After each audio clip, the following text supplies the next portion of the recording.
इस पूरे पेपर का सबसे फुद्दू और सबसे आसान क्वेश्चन। क्यों? ये क्यों इतना इजी है? क्योंकि प्रीवियस ईयर क्वेश्चन के एक स्टेटमेंट को उठा के इन लोगों ने इस क्वेश्चन को फ्रेम किया है। जितने भी स्टूडेंट्स होते हैं जो PYQs पे कमांड करके जाते हैं, उन्हें ये क्वेश्चन रटा हुआ होता है। उन्होंने बस यहाँ पे दो चीज़ें देखी होंगी, एक एमिशन और एक fuel cell powered by hydrogen, that's it. और हाथ चल गया होगा स्टूडेंट्स का वाटर वेपर पे।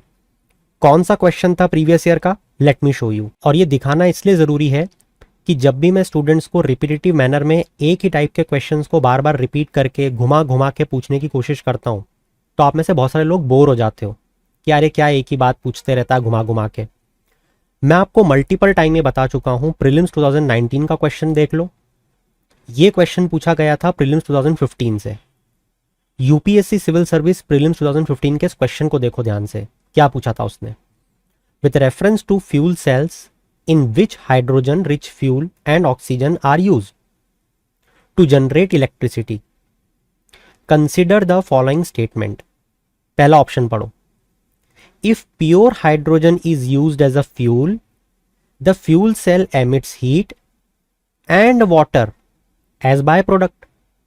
बस वाटर दिख गया, ये लगाया, आगे बढ़ो। देखो यार, मैं ना अपनी जान लगा दूंगा इस सेशन में आप लोगों को ये समझाने के लिए, for the students who are going to appear in 2025, कि आपको 2025 के लिए किस तरीके से तैयार होना है। मैं इस सीरीज़ में जो अगले कुछ वीडियोस की होने वाली है, माइट बी 4 माइट बी 5, आपको जितने भी यूपीएससी प्रीलिम्स 2024 के क्वेश्चंस पूछे गए उनका सोर्स क्या था, उन्हें कैसे सॉल्व किया जाए, वो क्वेश्चन क्यों पूछा गया, इस जैसे क्वेश्चन को फ्यूचर के लिए कैसे प्रिपेयर किया जाए, साथ ही जिन सोर्सेस को हम फॉलो कर रहे हैं क्या वो फ्यूचर में भी रेलिवेंट रहेंगे, कहीं दूसरा सोर्स तो यूपीएससी ऑप्ट नहीं कर लेगी। जितने भी क्वेश्चंस हैं उन सबके जवाब मैं आपको इस पूरी लेक्चर सीरीज में दे दूंगा, जो शायद 4 या 5 वीडियोस की बनने वाली, क्योंकि वीडियो की लेंथ थोड़ी लंबी होगी। बट बिलीव मी, अगर आपने इसको कंप्लीट कर लिया, मैं आपके लिए इस पूरी एग्जाम को एंड पर्टिकुलरली प्रीलिम्स हलवा बना दूंगा। इसी के जैसा एक दूसरा फुद्दू क्वेश्चन, सिर्फ प्रेजेंस ऑफ माइंड चाहिए। इस क्वेश्चन के लिए कोई नॉलेज जरूरी नहीं है, 10वीं का बच्चा सॉल्व कर सकता है। क्या है ये क्वेश्चन? इस क्वेश्चन में आपको एक टर्म दी है, पम्प्ड स्टोरेज हाइड्रो पावर। बार बार, एक नहीं, 10 नहीं, 20 नहीं, बार बार रोज सुबह आके न्यूज़पेपर में समझाता हूं। जब भी कोई क्वेश्चन को पढ़ो, तोड़ तोड़ के सोचो। पम्प्ड मतलब पंप का यूज करना। पंप का यूज करते हैं घर में पानी चढ़ाने के लिए, घर में पानी चढ़ गया। स्टोरेज, स्टोर करते हैं घर की टंकियों में, टंकियां सबके यहाँ लगी हुई होती है, तो ऊपर से प्रेशर से पानी आता है नलों में, ठीक है, पम्प्ड स्टोरेज। हाइड्रो पावर, एक मिनट, हाइड्रो पावर प्रोजेक्ट कैसे काम करता है? हम पानी को स्टोर करते हैं, ऊपर चढ़ाते हैं, ऊपर चढ़ाते हैं तो हाइट बढ़ती है, हाइट बढ़ती है तो वो हमने पोटेंशियल एनर्जी और काइनेटिक एनर्जी के बारे में पढ़ा हुआ है। तो पोटेंशियल एनर्जी को जब हम रिलीज करते हैं पानी को एक हाइट से, तो टरबाइन पे छोड़ते हैं, टरबाइन घूमती है, एनर्जी बन जाएगी। अरे ये question pumped storage hydro power, ये तो हाइड्रो पावर इलेक्ट्रिसिटी जैसा क्वेश्चन दिख रहा है। इलेक्ट्रिसिटी मतलब एनर्जी, एनर्जी मतलब, अरे एक ही ऑप्शन है क्या एनर्जी का? अच्छा, लॉन्ग ड्यूरेशन एनर्जी स्टोरेज। तो हम एक तरीके से इस पम्प्ड स्टोरेज हाइड्रो पावर में एनर्जी को स्टोर कर रहे हैं क्या? अरे हाँ यार, बस लगा और आगे बढ़ो। अगला क्वेश्चन एक और फुद्दू, लाइन से फुद्दू। मेम्ब्रेन बायोरिएक्टर, वापस से पढ़ो, मेम्ब्रेन बायोरिएक्टर। एक बार फिर से पढ़ो, मेम्ब्रेन बायोरिएक्टर। अरे ये कोई रिएक्टर रिएक्शन होगी क्या यहाँ पे? कुछ बायोलॉजिकल होगा क्या कुछ? मेम्ब्रेन, किसी से किसी चीज को पास कर रहे हैं क्या? जैसे ऑस्मोसिस में होता है, मेम्ब्रेन लगा देते हैं, ऐसा कुछ है क्या? मगर ये जो मेम्ब्रेन और बायोलॉजिकल ऐसा रिएक्टर, ये तो वेस्ट को ट्रीट करने के लिए कुछ होता होगा। सोच के देखो, जैसे नमक को हटाने के लिए ऑस्मोसिस, रिवर्स ऑस्मोसिस पढ़ते हो ना, तो ये मेम्ब्रेन जैसे बिल्कुल पिछले साल के क्वेश्चन, जिसने प्रीवियस ईयर क्वेश्चन पे कमांड करी है, तो उसने बायोफिल्टर्स के बारे में पढ़ा है। बायोफिल्टर क्या था? Waste treatment. बिल्कुल वैसे ही membrane bioreactor, waste water treatment technologies. बस इसको लगाओ, आगे बढ़ो। बाकी के जितने भी ऑप्शंस पढ़ोगे, वैक्सीन प्रोडक्शन टेक्नोलॉजी, कोई मतलब नहीं। ड्रग डिलीवरी नैनो टेक्नोलॉजी, कोई मतलब नहीं। Assisted reproductive technology, 3D printing type की बात कर रहा है, कोई मतलब नहीं। मतलब ही नहीं है, एक ही ऑप्शन दिख रहा है, ऑप्शन ही नहीं है। मतलब आप चाह के भी गलती नहीं कर सकते। नेक्स्ट क्वेश्चन, इस नेक्स्ट क्वेश्चन पे अगर आप ध्यान से देखोगे तो मैंने इजी और ऑब्वियस क्वेश्चन लिखा है। आपको पता है क्यों? पहले क्वेश्चन पढ़ो फिर समझ में आएगा। Lions do not have a particular breeding season. Lions का कोई भी पर्टिकुलर ब्रीडिंग सीजन नहीं होता है। देखो यार, हर स्पीशी का एक मीटिंग सीजन तो होता है, ये बात तो आप जानते हो। मतलब कि एक पर्टिकुलर टाइम पे ही वो लोग मेट करते हैं आपस में, है ना? तो ये आपको लॉजिकल लग रहा है या नहीं लग रहा है? पहले तो इस पे सोचना, ठीक है। दूसरा ऑप्शन पढ़ो, unlike most other big cats चीताज do not roar. Wow, है ना, दहाड़ते नहीं है। अब देखो होता क्या है ना कि एस्पिरेंट्स जो होते हैं ना, वो ऐसे क्वेश्चंस को एक्चुअल में एक्सपेक्ट ही नहीं कर रहे होते हैं कि यार चीता दहाड़ता है या नहीं दहाड़ता, ये मुझे कैसे पता चलेगा। आपके मन में भी ये आ रहा होगा सवाल। इसका जवाब मैं दूंगा। जब मैंने उस वीडियो को बनाया था तो बहुत सारे स्टूडेंट्स ने उस पर हंसी भी उड़ाई थी कि यार ये क्या चीज़ पढ़ा दी। अब आपको उस वीडियो का रेलिवेंस समझ में आएगा कि 1 मिनट में मैंने उस वीडियो को आपको क्यों बना के दिया था, इसी दिन के लिए दिया था। दिखाता हूं अभी। पहले थर्ड ऑप्शन पढ़ो, unlike male lions male leopards do not proclaim their territory by scent marking. यार आप सबको पता है ना, कुत्ते से लेकर हर कोई अपनी टेरिटरी को मार्क करता है। यूरिन क्यों करते हैं कुत्ते? जैसे गाड़ियों के पीछे भागते हुए आपने देखा होगा ना, गाड़ियां जैसी रुकती हैं पहले सूंघते हैं, उनको दूसरे की सेंट आती है कुत्ते की, फिर वो अपनी सेंट छोड़ते हैं कि बेटा तू मेरी सूंघना, कि ये मेरी टेरिटरी है। सबको पता है। सोच के देखो कि लायन और लेपर्ड डियर पे प्रे कर रहे, प्रे है ना इनका, तो इन दोनों की टेरिटरी क्यों नहीं मार्क करेंगे ये? मतलब क्या रीजन है ये कि मेल लायन के जैसे मेल लेपर्ड नहीं करेगा? मतलब इसने क्या गुनाह किया है? ये भी करेगा, क्यों नहीं करेगा? ठीक है, तो ये तो गलत हो गया। Unlike male lion male leopard do not proclaim वारा, ये तो करेगा। ये वाला कॉमन सेंस से हो जाता। अब आते हैं इस पे जो स्टूडेंट को फंसा देता, मगर हम लोग नहीं फंसे। क्यों? आइए देखते हैं। क्या आपको पता है चीता कैसी आवाज निकालता है? रिसेंटली ये तो आपको पता ही होगा कि साउथ अफ्रीका और नामीबिया से चीता को रिलोकेट किया जा रहा है भारत, और उसमें भी मध्य प्रदेश के कूनो नेशनल पार्क में। ये कूनो नेशनल पार्क लोकेटेड है श्योपुर और शिवपुरी डिस्ट्रिक्ट ऑफ मध्य प्रदेश, जहां पे डेसिडियस फॉरेस्ट देखने को मिलता है। लास्ट चीता भारत में स्पॉट किए गए थे छत्तीसगढ़ के गुरु घासीदास नेशनल पार्क से। इन्हें दो तरीके से क्लासिफाई किया जाता है, एक एशियाटिक चीता और एक अफ्रीकन चीता। एशियाटिक चीता सिर्फ और सिर्फ ईरान में पाया जाता है, और भारत जिन चीताओं को रिलोकेट कर रहा है वो हम लेके आए हैं साउथ अफ्रीका और नामीबिया से। तो अब आपका सवाल ये है, आप ये बताओगे कि ये एक्स साइटू कंजर्वेशन कहलाएगा या इन साइटू? क्या आपको पता है चीता कैसी आवाज निकालता है? तो दोस्तों, आप में से बहुत सारे लोगों ने इस वीडियो को अप्रिशिएट भी किया था और सभी ने जवाब भी दिया था। जिसने जवाब दिया उसका भला हुआ। नेक्स्ट क्वेश्चन जो है दोस्तों, वो हमसे इकोनॉमी की एक टर्म पे पूछा गया है, सिंडिकेटेड लैंडिंग, या मैं कह दूं सिंडिकेटेड लोन, एक ही बात है। ये सिंडिकेटेड लोन क्या होता है?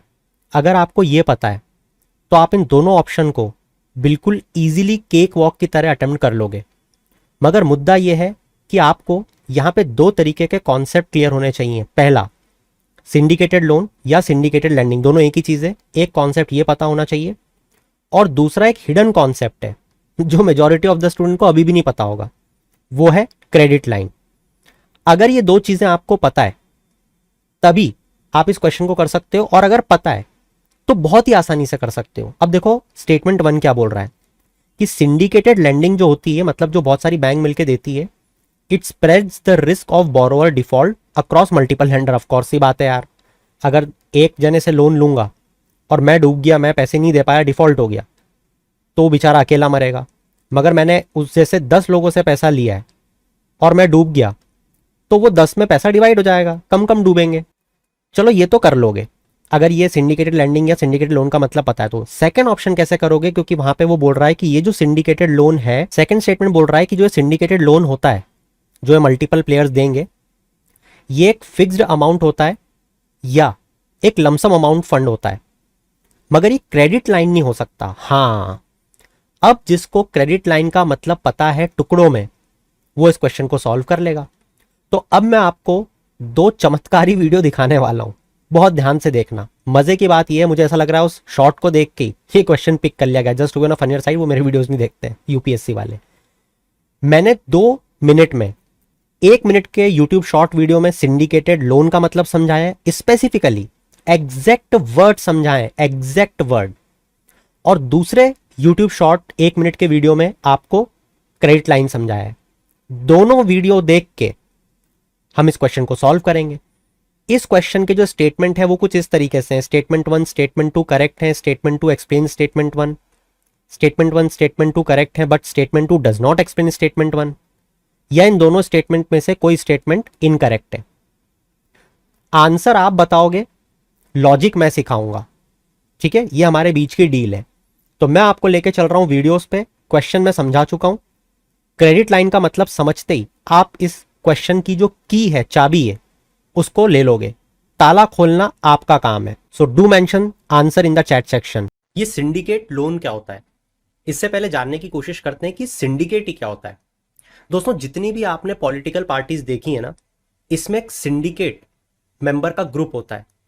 अगर कोई व्यक्ति ऐसा बोल देता है ना कि मैं सिंडिकेट का मेंबर हूं, उसका मतलब वो core of the core members के ग्रुप का पार्ट है। वैसे ही जैसे हम ओपीईसी के बारे में सुनते हैं, जो फ्यूल प्राइसेस को फिक्स करते हैं, इनका भी एक सिंडिकेट होता है। अगेन सेम चीज रिजेंबल कर रहे हैं दोनों। वैसे ही सिंडिकेट लोन का मतलब इकोनॉमी में थोड़ा अलग होता है। सिंडिकेट लोन का मतलब होता है कि आपने किसी भी एक बैंक या एक व्यक्ति से लोन न लेके मल्टीपल इंस्टीट्यूशन या लोगों से लोन लिया है। इससे फायदा यह होता है कि किसी भी एक लेंडर को मान लो बहुत बड़ा लोन देना है $10 ट्रिलियन का, तो वो अकेला इतनी बड़ी रिस्क नहीं उठा सकता, तो वो अपने साथ 5-6 लोगों को मर्ज कर लेता है। तो ऐसे लोन को कहा जाता है सिंडिकेट लोन, जो मल्टीपल इंस्टीट्यूशंस और मेंबर्स मिलकर। दोस्तों, लाइन ऑफ क्रेडिट क्या होता है? एकदम सिंपल सा कॉन्सेप्ट है। बैंक क्या करती है, एक प्री डिटरमाइन लोन का अमाउंट कस्टमर को बोल देती है कि आप 10 लाख रुपए तक हमसे ले सकते हो। अब ये जो कस्टमर है, ये उसके ऊपर डिपेंड करता है कि वो ये 10 लाख रुपए कैसे लेना चाहता है। वो इंस्टॉलमेंट में भी ले सकता है, 1-1 लाख रुपए करके 10 बार में, 2-2 लाख रुपए करके 5 बार में भी ले सकता है। ये उसके ऊपर डिपेंड करता है। साथ ही ये जो 10 लाख रुपए का लोन मिलता है, ये ज़रूरी नहीं है कि कस्टमर किसी एक चीज़ पे ही खर्च करे, जैसे होम लोन, जैसे कार लोन। इसकी जिसमें इच्छा होगी उसमें खर्च करेगा। एडवांटेज इसमें यह रहता है कि कस्टमर के पास बिल्ट इन फ्लेक्सिबिलिटी रहती है इस लोन अमाउंट को रीपे करने की। वो कभी भी और कैसे भी इसको रीपे कर सकता है। इंटरेस्ट क्या कोई चार्ज किया जाता है? जवाब है हाँ। जो टोटल सैंक्शन लोन है, मान लो बैंक ने सैंक्शन किए हुए 10 लाख रुपए, तो पूरे 10 लाख पे ब्याज देना पड़ता है इस कस्टमर को? जवाब है नहीं। जितने पैसे उस 10 लाख में से लेगा उतने पे ही ब्याज देना पड़ता है। और क्वेश्चन देखो दोस्तों, मजा आ जाएगा। क्वेश्चन है नारी शक्ति वंदन अधिनियम पे, ठीक है। क्वेश्चन के ऑप्शंस देखना। ये इसके जो प्रोविजन है अधिनियम के, it will come into effect from 18th Lok Sabha. पूरी दुनिया ये बात जानती है, मल्टीपल टाइम हम लोग ये चीज़ पढ़ चुके हैं कि इसके प्रोविजन इफेक्ट में तो जब आएंगे ना, जब डिलिमिटेशन हो जाएगा। यही तो खेला कर दिया था हमारी सेंट्रल गवर्नमेंट ने। क्लियर? अगला ऑप्शन देखो, वो क्या बोल रहा है कि this will be in force for 15 years after becoming an act. मतलब यहां पे क्या कोई सनसेट क्लॉज जैसी चीज है क्या?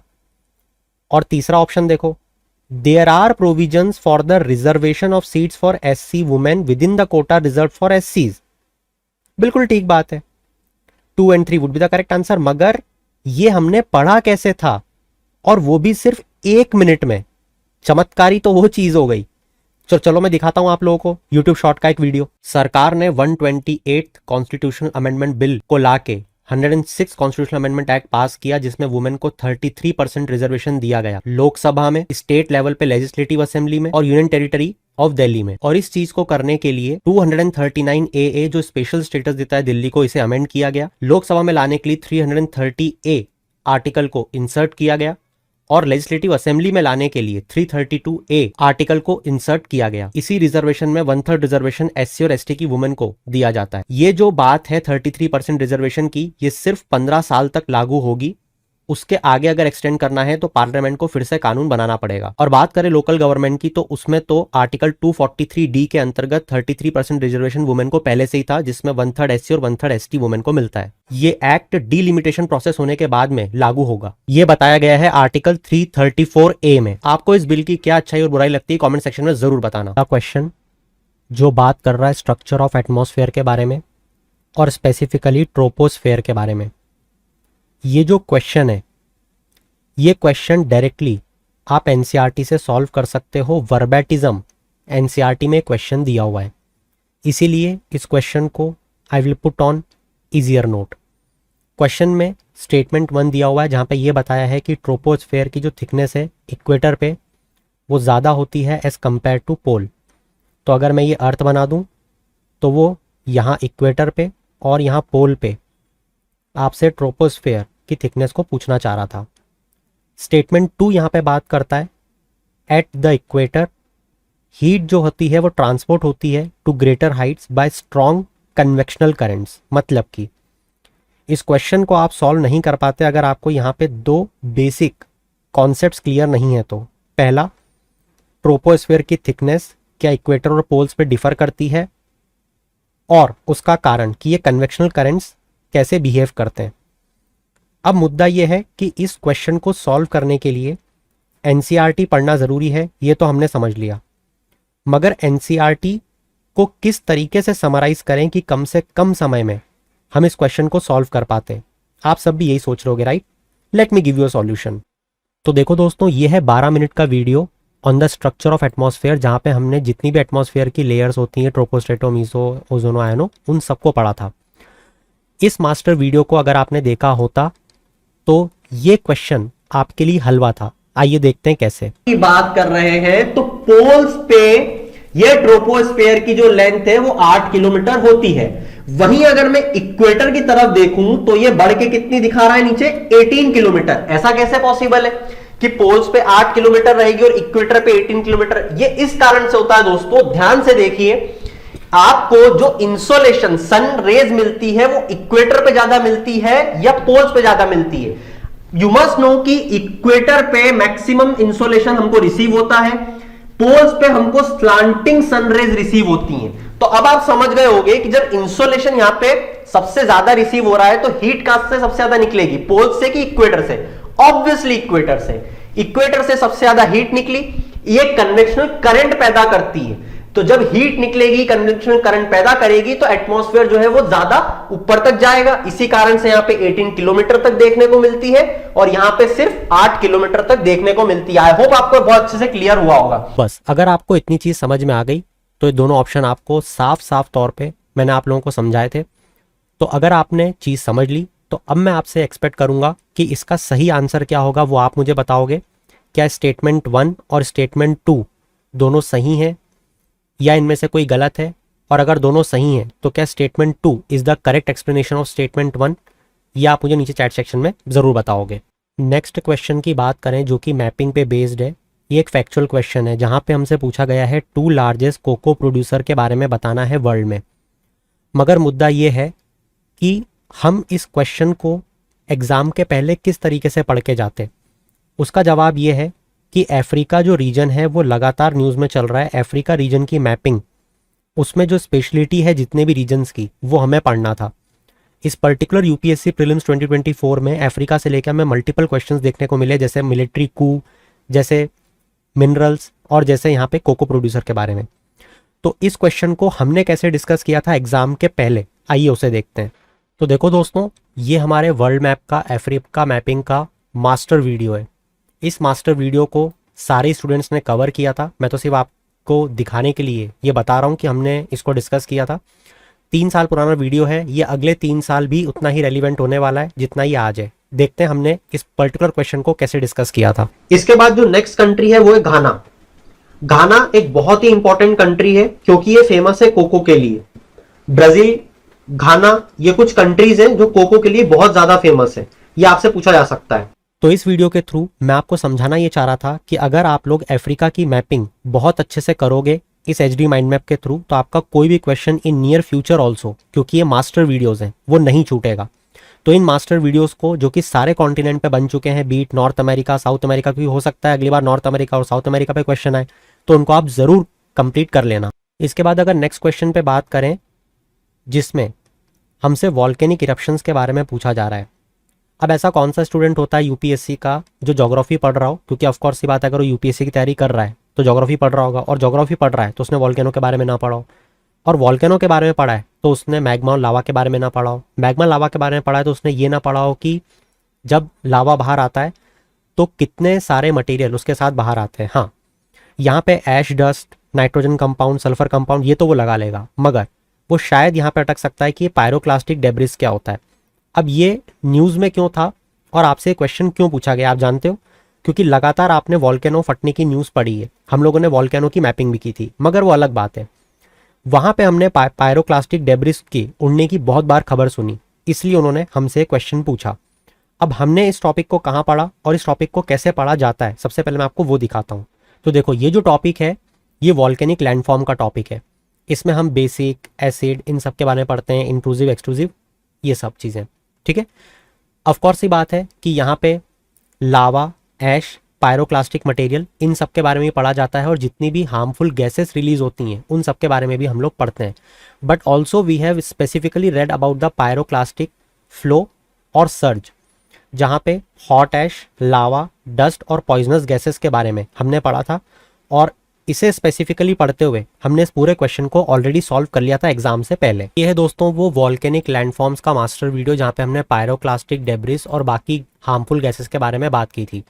अगेन ये मास्टर वीडियो है, ये जितना रेलिवेंट 2 साल पहले था ये अगले 5 साल भी उतना ही रेलिवेंट रहने वाला है। तो आई वुड रिकमेंड कि अगर आपने अभी तक इस वीडियो को नहीं देखा जाकर जरूर देख लेना। अब हमने इसको कहाँ पे पढ़ा था मैं आपको वो दिखा देता हूँ। इसी के साथ एक और कॉन्सेप्ट यहाँ पे आता है पायरोक्लास्टिक का। बेसिकली जो मैं आपको भी हॉट ऐश, लावा, डस्ट और पॉइजनस गैस जब एक साथ निकलती हैं, जो मैं बता रहा था, इन सबको मिला के इसको पायरोक्लास्टिक का नाम दिया गया है। आगे बढ़ने के पहले, जैसे कि आप में से बहुत से लोग मुझसे ये पूछते हैं कि अगर हमें आपके साथ मिल के प्रिपेयर करना है राउंड द ईयर, जिस तरीके से आप पढ़ाते हो हमें वो पढ़ाने का तरीका बहुत अच्छा लगता है, हमें बताओ कि हम आपसे कैसे जुड़ सकते हैं, कैसे हम इस स्ट्रैटेजी को फॉलो करके अपने कॉम्पिटिटर से ज़्यादा इफ़िशेंटली पढ़ाई करेंगे और कैसे कम टाइम में हम चीज़ों को सम अप करेंगे और कैसे हम डेली बेसिस पे अपने नोट्स बनाएंगे भी और उन्हें अपडेट भी करेंगे। ये एक प्रोसेस क्या है जो आप हमसे फॉलो करवाने की कोशिश कर रहे हो, तो उनको मैं 1 मिनट में जल्दी से इस पूरी प्रोसेस को समझा देता हूँ। देखो,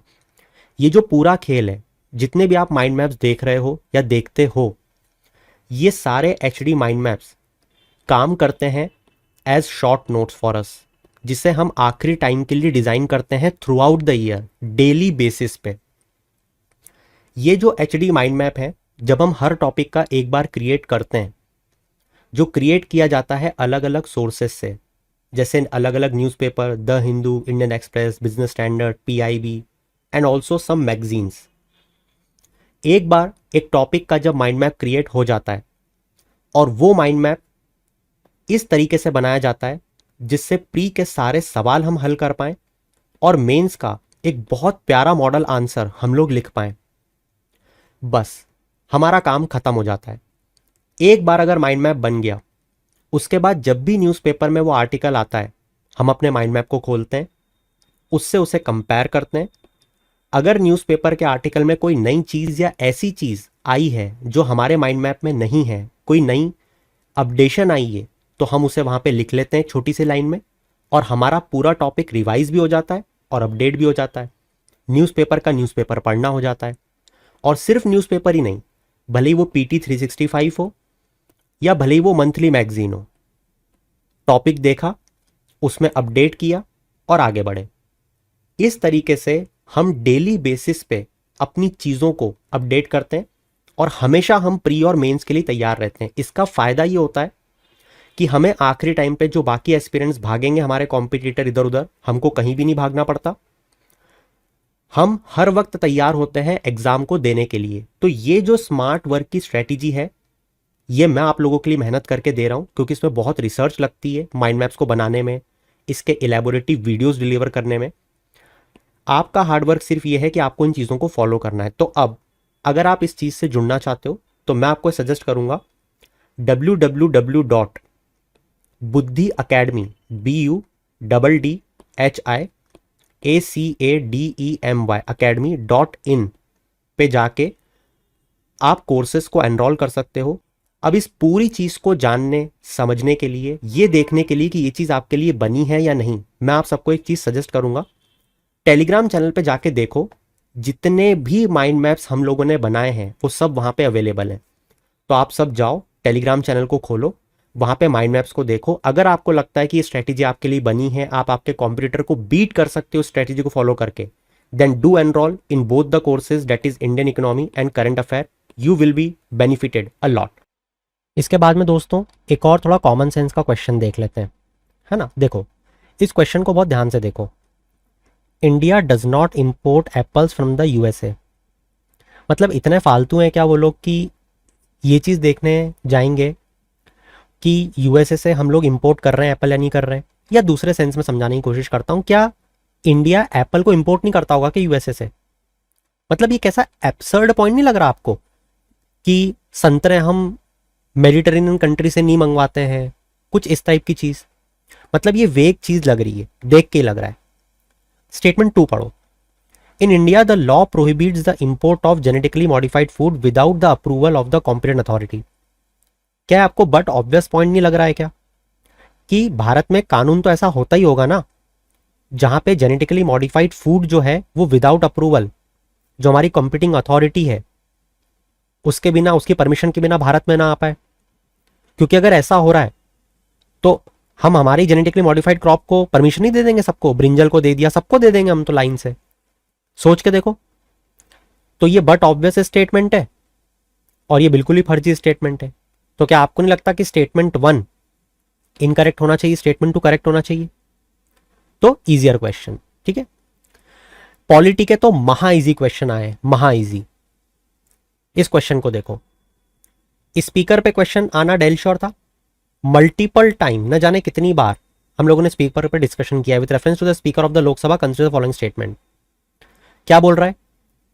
स्पीकर को खुद को भगाने का रिजोल्यूशन चल रहा है लोकसभा से।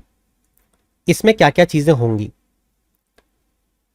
ही और she shall not preside, he or she shall not have the right to speak, he or she shall not be entitled to vote on the resolution in the first instance, क्योंकि tie हो गया तो वो कर सकता है, मतलब, है ना। तो दोस्तों ये एकदम फैक्चुअल क्वेश्चन है, हमें कुछ बेसिक बातें पता रहती हैं। स्पीकर मेंबर होता है हाउस का, बोलने का अधिकार तो हो गई, है ना। यहाँ पे लिखा है शैल नॉट हैव, क्लियर, तो ये गलत हो जाएगा। फिर यहाँ पे जब टाई हो जाएगा तो वोट कौन करेगा? यहाँ पे फर्स्ट इंस्टेंस लिखा है, तो ये ऑप्शन भी गलत हो जाएगा। And so 1 only would be the correct answer. कहने का मतलब ये है, मैंने समझाया कुछ नहीं है, स्टैटिक क्वेश्चन है। लक्ष्मीकांत अगर पढ़ी है तो क्वेश्चन एक बार में बनेगा। अगला क्वेश्चन देखो, अगला भी फैक्चुअल है, मैं बताता हूँ। क्वेश्चन क्या है?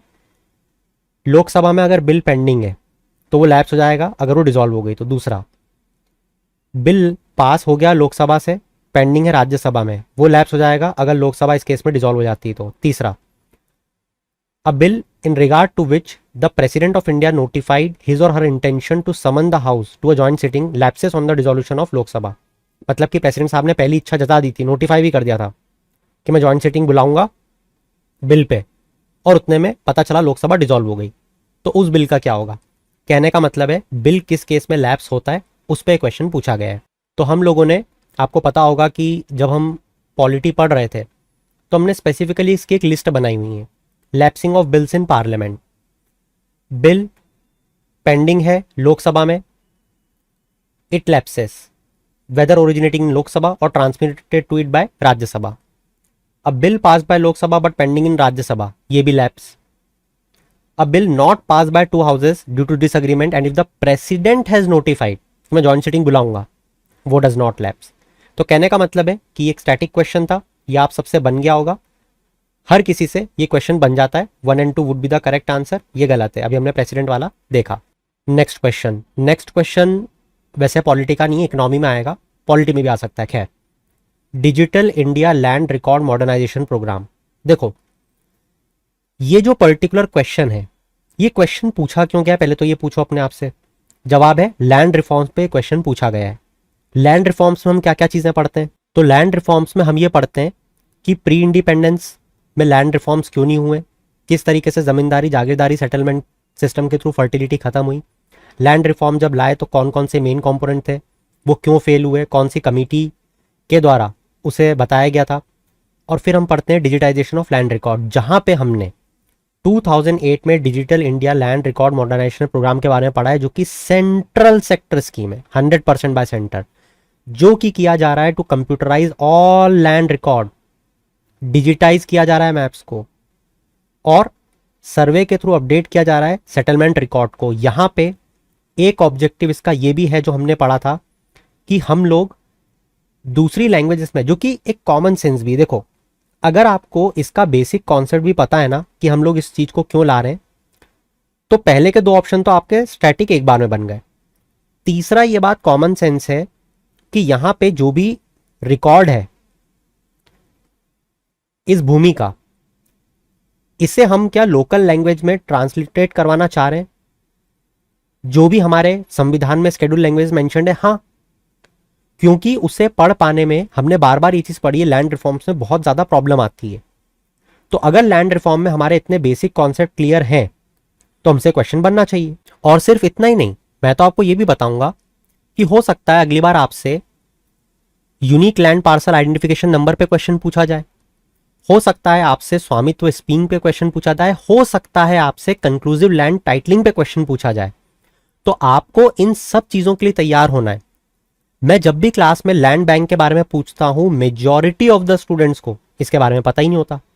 तो ये तो आपकी किस्मत थी कि इतना आसान क्वेश्चन आ गया है ना, डिजिटाइजेशन ऑफ लैंड रिकॉर्ड, जहां पे एक ऑप्शन थर्ड वाला आप कॉमन सेंस से कर पा रहे थे और 2 आपको याद थे।